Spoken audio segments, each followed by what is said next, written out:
Halo teman-teman ATL Indonesia. Semoga teman-teman selalu sehat dan dilimpahkan banyak rezeki. Nah, kali ini kita membahas ya materi bakteriologi klinik yaitu infeksi nosokomial. Yang mana kita membahas bagian pertama di channel ATL Indonesia. Mari kita simak materinya sebagai berikut. Dimulai dengan masalah infeksi nosokomial. Infeksi nosokomial itu adalah merupakan masalah kesehatan masyarakat yang penting. Mengapa? Karena dengan infeksi nosokomial itu ada hal yang penting.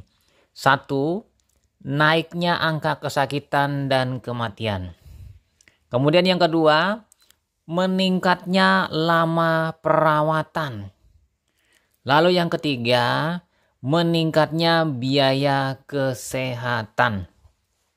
Yang mana ketiga ini akan menjadi beban bagi pembiayaan di bidang kesehatan. Karena biaya naik, perawatan lama, lalu angka kesakitan ada dan kematian. Nah, lalu komplikasi yang tersering terjadi pada pasien itu yang dirawat di rumah sakit. Jadi karena hal ini maka terjadi komplikasi. Pasien itu mungkin menderita cuma kena malaria misalnya. Kemudian pada saat dirawat di rumah sakit ternyata dia terkena infeksi nosokomial sehingga dia diberi antibiotik untuk menetralkan atau membunuh bakteri. Selain penyakit utamanya tadi adalah misalnya kena malaria yaitu Plasmodium parasit ya. Oke, lanjut lagi kita masuk. Berdasarkan ini kita membahas secara umum pengertiannya. Infeksi nosokomial adalah infeksi yang terjadi saat dirawat di rumah sakit. Jadi seorang pasien dirawat di rumah sakit, lalu dia terkena infeksi yang mana adalah infeksi didapat di rumah sakit. Hospital acquired ya bahasanya. Pada saat masuk rumah sakit, pasien tersebut belum mengalami infeksi dan atau ya tidak dalam masa inkubasi kuman tertentu. Artinya kata nosokomial ini berhubungan dengan tempat tidur pasien ya. Bedside associate. Secara praktis juga berarti berhubungan dengan tempat perawatan. Seperti rumah sakit, rumah bersalin, rumah panti werda. Jadi pastinya di sini ya, nosokomial ini infeksi yang didapat saat dirawat di rumah sakit. Bukan karena infeksi penyakit utamanya, tapi penyakit didapat di sana. Nah, lanjut lagi ya teman-teman, masih di infeksi nosokomial. Infeksi ini terjadi 3 kali 24 jam setelah dirawat di rumah sakit. Atau infeksi pada lokasi yang sama tetapi disebabkan oleh mikroorganisme berbeda dengan mikroorganisme saat masuk. Jadi pasiennya terkena misalnya bakteri A lalu ditambah dengan bakteri B. Jadi 2 ya. Nah, lanjut lagi. Infeksi ini juga dapat disebabkan atau dibawa oleh tenaga medis rumah sakit yang kurang memperhatikan kebersihan diri maupun kebersihan dalam tindakan medis. Jadi teman-teman di sini pasiennya dibawa terkena infeksi karena petugasnya tidak hati-hati sehingga menularkan penyakit ke pasien tadi, entah dari dirinya sendiri atau dari pasien lain yang terinfeksi dibawa, tidak sempat cuci tangan mungkin ya, lalu menempel ke pasien yang kedua. Oke, kriteria infeksi nosokomial saya pertama yaitu waktu mulai dirawat tidak didapat tanda-tanda klinis infeksi dan tidak sedang dalam masa inkubasi infeksi tersebut. Kriteria pertama ya. Kriteria kedua, infeksi terjadi sekurang-kurangnya 3 kali 24 jam. Berarti 3 hari ya. 72 jam sejak pasien mulai dirawat. Infeksi terjadi pada pasien dengan masa perawatan yang lebih lama dari waktu inkubasi infeksi tersebut. Ini kriteria ketiga. Sementara kriteria keempat, infeksi terjadi pada neonatus. Ini bayi baru lahir ya. Yang diperoleh dari ibunya pada saat persalinan atau selama dirawat di rumah sakit. Jadi bayi tadi baru dilahirkan atau bayi tadi masuk di kamar bayi lalu terinfeksi. Kriteria kelima, bila dirawat di rumah sakit sudah ada tanda-tanda infeksi dan terbukti infeksi tersebut didapat penderita ketika dirawat di rumah sakit yang sama pada waktu yang lalu, serta belum pernah dilaporkan sebagai infeksi nosokomial. Oke ya, ada 5 kriteria untuk infeksi nosokomial. Yang mana tadi kita sudah membahas bahwa infeksi nosokomial itulah hospital acquired infection. Jadi infeksi yang didapat di rumah sakit. Ya kan? Infeksi yang didapat ketika pasien dirawat di rumah sakit. Bahasa bahasa definisi penjabarannya yaitu saat dimulai dirawat ya. Nah, ini tanda-tanda klinisnya belum ada. Yang kedua, saat mulai dirawat tidak ada MI.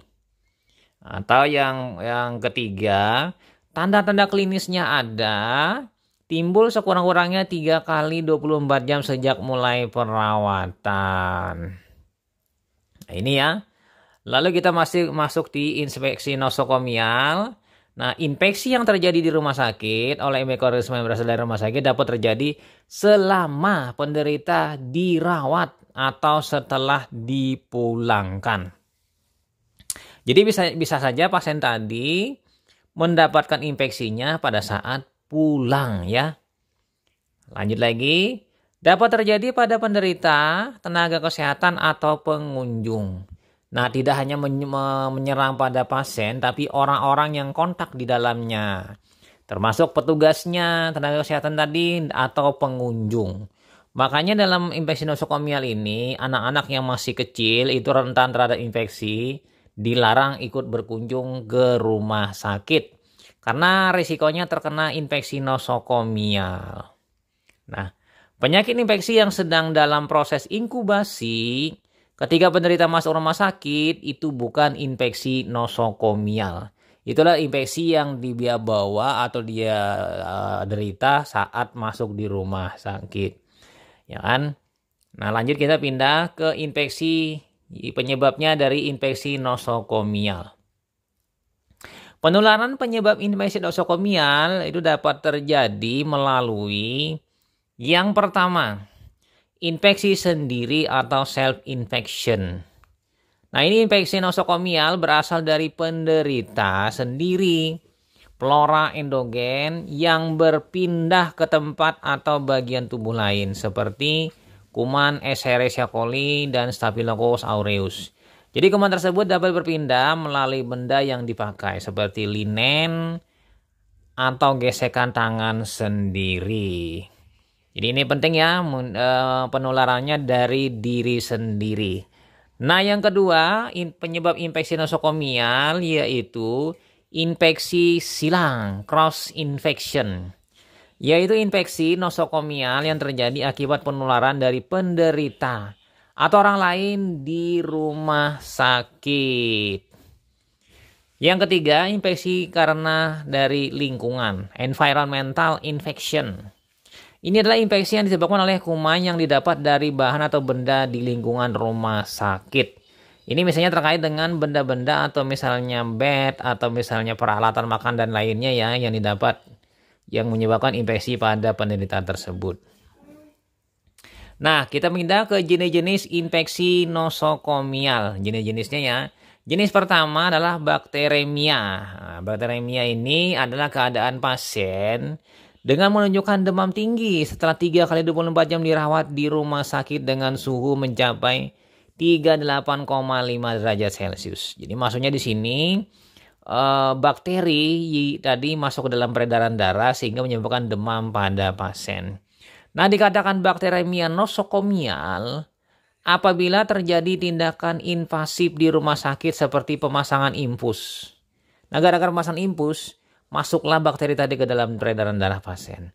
Lumbal fungsi ya, pengambilan LCS dan kateterisasi. Nah, proses kateterisasi ini bisa menyebabkan bakteremia. Kemudian yang kedua, infeksi saluran kemih atau ISK. Nah, infeksi saluran kemih itu terjadi setelah dilakukan tindakan kateterisasi buli-buli dan tindakan invasif pada sistem reproduksi. Nah, ini pemasangan eh, balon kateter pada kelamin baik pria wanita sehingga apabila dibiarkan terlalu lama bisa menyebabkan terjadinya infeksi saluran kemih. Atau tindakan-tindakan lain misalnya pengambilan suprapubik ya, urin suprapubik. Nah, jadi di sini penting ya di sini mengenai jenis-jenis infeksi nosokomia. Lanjut yang nomor 3, infeksi nosokomialnya yaitu infeksi luka operasi. Nah, pada saat pasien itu melakukan tindakan operasi oleh dokter dia kan, infeksi luka operasi ini dapat dikatakan infeksi nosokomial bila keadaan prabedah dan selama pembedahan terjadi infeksi pada loka operasi. Ini masuk juga ya. Lalu yang nomor 4, infeksi hepatitis akut. Nah, ini timbul setelah 2 minggu dirawat inap atau 6 bulan setelah keluar dari rumah sakit. Ya kan, bisa saja terjadi. Ya, dengan tanda-tanda klinik yang khas, misalnya kenaikan AST, ALT, bilirubin ya, bilirubin total, mungkin direct, indirect ya. Mungkin saja kalau diuji seromarker berupa marker virus, HBsAg atau AHCV nanti mungkin ditemukan ya atau positif. Jadi ini adalah tanda-tandanya, jenis-jenisnya dari infeksi nosokomial karena infeksi hepatitis akut. Kemudian yang nomor 5, infeksi saluran cerna. Nah, infeksi saluran cerna yang terjadi di ruang rawat inap dengan tanda dan gejala seperti mencret dengan atau tanpa muntah, nyeri perut, dan disertai demam. Nah, di sini terkait dengan saluran ini berarti pasiennya ini kebetulan mungkin memakan atau meminum ya sesuatu di rumah sakit menggunakan tangannya yang mungkin bermasalah atau makanan minumannya sehingga menyebabkan mengalami mencret atau diare. Kemudian yang nomor 6, infeksi saluran napas bagian atas. Nah, ini ISPA, bagian bawah ya, bagian bawah ini. Infeksi ini terjadi setelah 3 kali 24 jam setelah mulai dirawat dengan gejala demam 38,8 derajat Celcius, leukositosis, batuk dengan dahak dan ditemukan rohi basah. Berarti di sini infeksinya ke arah paru sudah ini karena bagian bawah. Oke, lanjut kita masuk ke 3 komponen pada infeksi nosokomial. Jadi di sini ada short, kemudian susceptible host, kemudian main of transmission.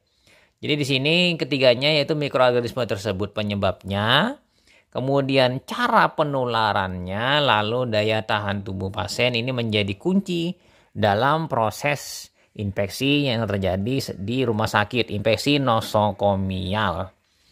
Nah, lanjut kita pindah masuk ke sumbernya. Nah, berdasarkan sumbernya, setiap orang di rumah sakit itu dapat merupakan sumber infeksi karena setiap orang membawa kuman secara normal karena ada proses kolonisasi ya di dalam tubuh, mungkin sebagai flora normal atau sebagai lumen atau komensal ya. Lalu benda-benda pun dapat merupakan sumber infeksi seperti lingkungan, terutama benda yang terkontaminasi dengan kuman dari pasien yang terinfeksi atau dari tangan petugas kesehatan. Nah, kuman-kuman yang dapat menimbulkan infeksi ya, bila jumlahnya banyak, pertama, virulensinya tinggi, imunitas pasien rendah.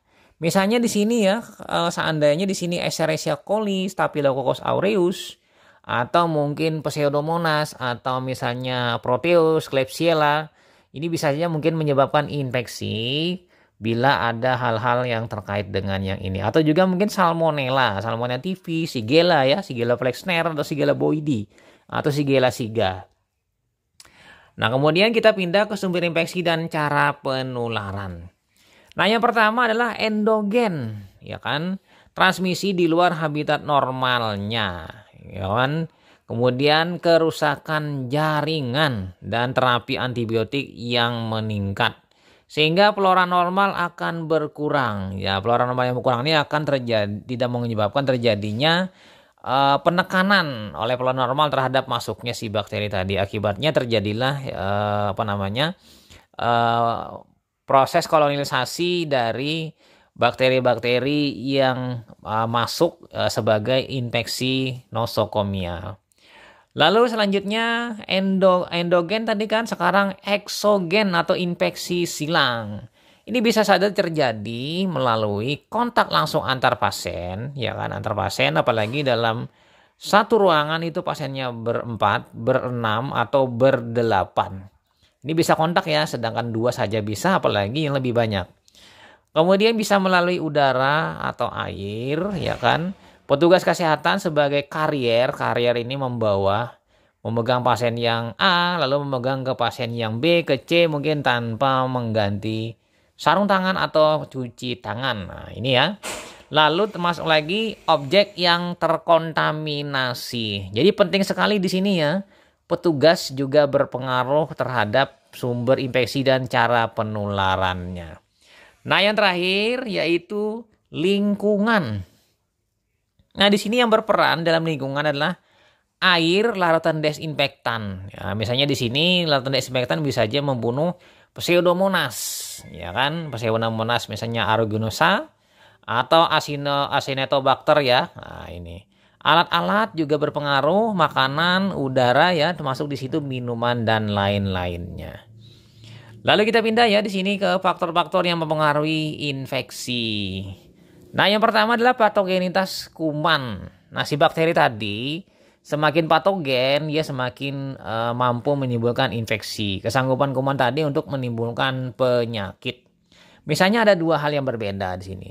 Staphylococcus aureus itu patogenitasnya tinggi, ya kan, karena dia itu sifatnya beta hemolitikus. Sementara Streptococcus viridan itu patogenitasnya rendah karena dia mungkin hanya di alpha hemolisis. Ya, dibandingkan yang Streptococcus beta hemolitikus ya. Jadi di sini perbandingannya. Kemudian yang kedua, virulensi kuman, keganasan si kuman tadi.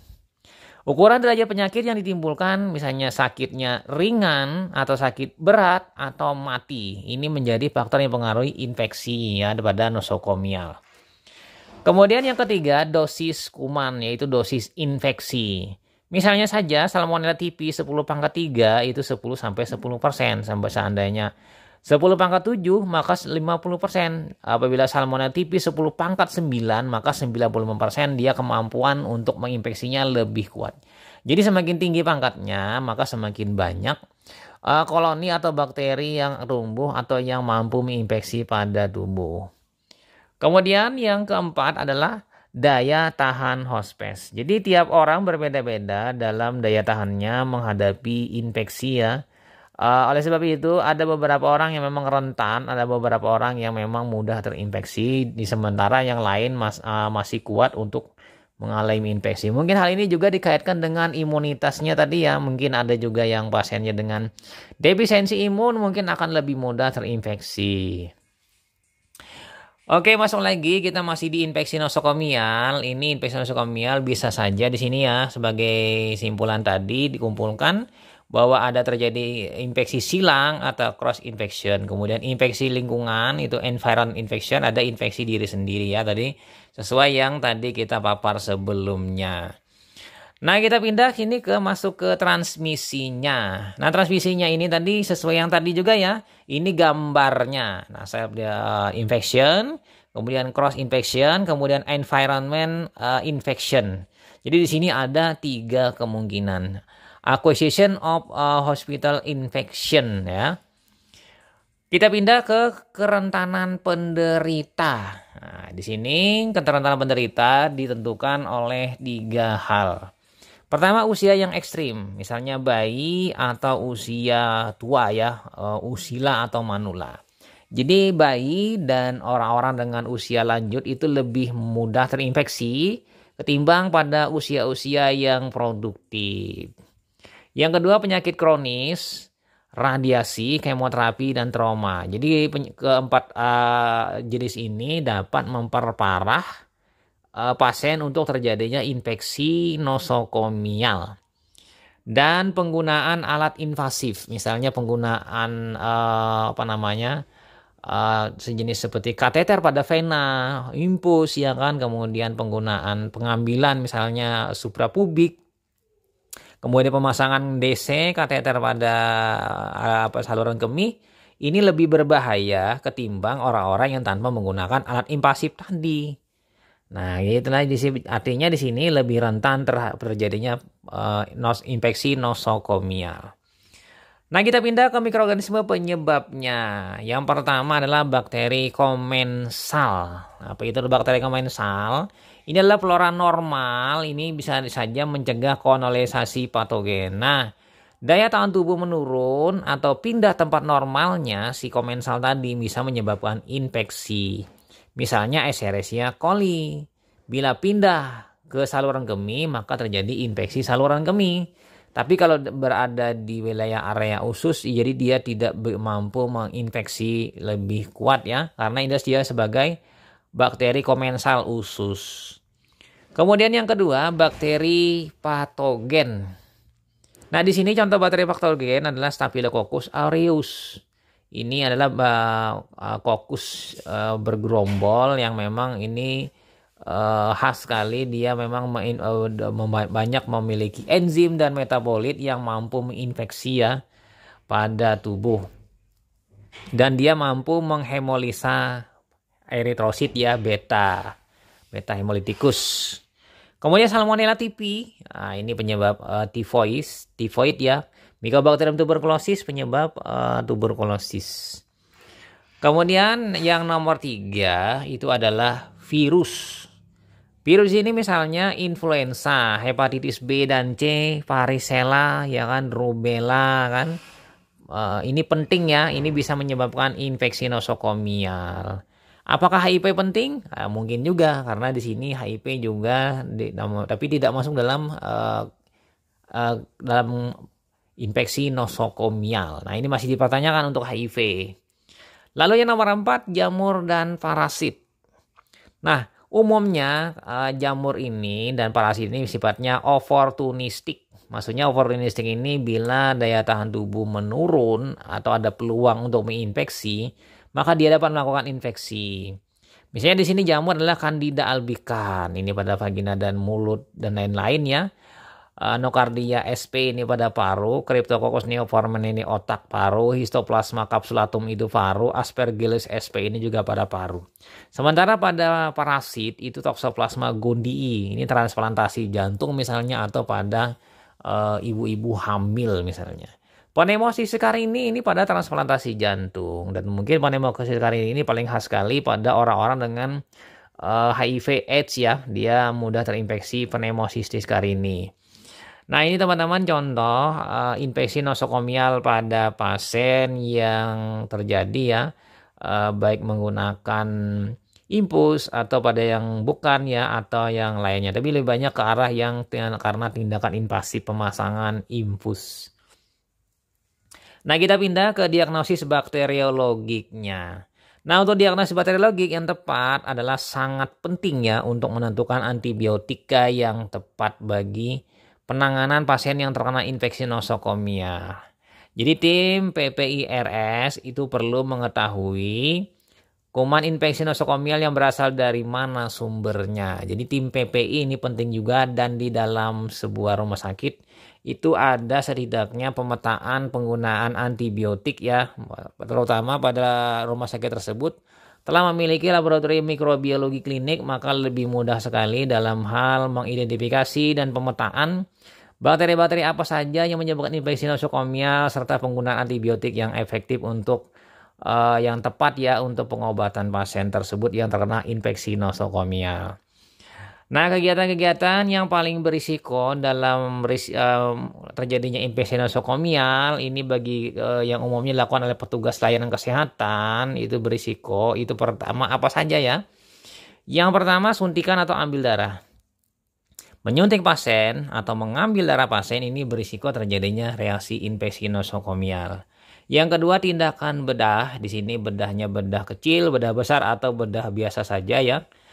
Kemudian yang ketiga, tindakan kedokteran gigi. Artinya mulai dari pencabutan gigi dan lain-lainnya ini berisiko juga terjadi infeksi nosokomial.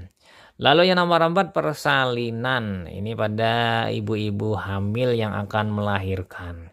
Kemudian yang kelima, membersihkan darah atau cairan lain. Ini bisa saja terjadi pada petugas yang melakukan membersihkan darah bekas operasi atau bekas luka ya pada tindakan atau pasien dengan tabrakan. Misalnya di IGD pasien dengan tabrakan luka berserakan darah, mungkin petugasnya bisa cleaning service atau yang lainnya. Ini berisiko terjadi terinfeksi nosokomial. Nah, berikut ya beberapa bakteri penyebab infeksi nosokomial. Nah, ya kan berdasarkan tempat infeksi ada bakteri penyebabnya. Nah, tabel berikut ini teman-teman bisa menyimaknya. Yang pertama saluran pencernaan. Itu E. coli, Salmonella, Shigella, Campylobacter ya kan. Saluran pernapasan atas itu Haemophilus influenza. Kemudian S. pyogen ya, S. pneumonia. Jadi Staphylococcus di sini, Streptococcus. Kemudian yang ketiga di situ juga pneumonia ya kan, saluran napas bawah itu pneumonia, S pneumonia, kemudian P aeruginosa di sini Pseudomonas ya, kemudian Klebsiella dan L pneumophilia. Kemudian septikemia di situ ada juga E. coli, P aeruginosa, S aureus. Kemudian P aeruginosa, E. coli, S aureus, P pyogen. Luka bakar di situ misalnya ya kan. Di situ tadi kalau luka S. aureus, S. epidermalica, Klebsiella, Bateroides, P. mirabilis, S. marcescens. Lalu di situ untuk saluran kemih E. coli, P. aeruginosa, Proteus, E. aeruginans, S. marcescens, Klebsiella, kemudian S. faecalis. Jadi di sini ya bakteri-bakteri ini bakteri yang memang ada yang memang menginfeksi bakteri secara tubuh kita secara kebetulan. Ada juga yang memang dia berada di alam namun dia bisa menginfeksi ke tubuh apabila ada peluang untuk menginfeksi. Nah ini ya teman-teman rantai penularannya.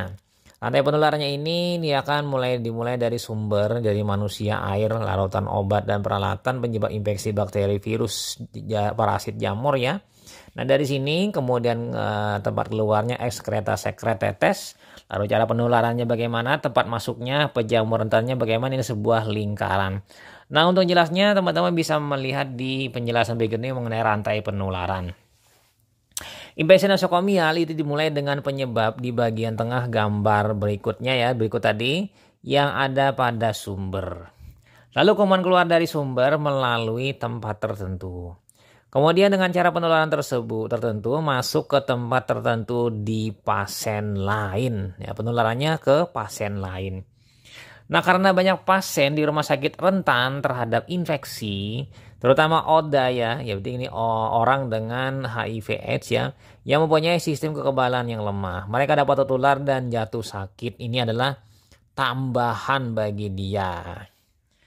Nah selanjutnya kuman penyakit ini keluar dari pasien tersebut dan meneruskan rantai penularan lagi ke pasien lain. Entah mungkin dibawa oleh petugas atau dibawa oleh pengunjung atau yang lainnya. Nah kira-kira itu ya teman-teman mengenai infeksi nosokomial bagian pertama yaitu kausanya, jenis-jenisnya dan rantai penularannya serta hal-hal lain termasuk diagnosisnya, kemudian mikroorganismenya, kerentanannya, transmisinya, faktor-faktor yang mempengaruhi dan sumber-sumber infeksi serta komponen-komponennya, jenis-jenis infeksi yang telah kita bahas ya panjang lebar. Nanti di bagian kedua kita bahas tentang bagaimana cara pencegahan dan pembasmiannya atau memotong atau memutus rantai penularan infeksi nosokomial. Oke itu saja teman-teman, sampai jumpa di video selanjutnya. Saya Ahmad Le pamit, semoga bermanfaat apa yang kita bicarakan pada kali ini. Sampai jumpa. Bye.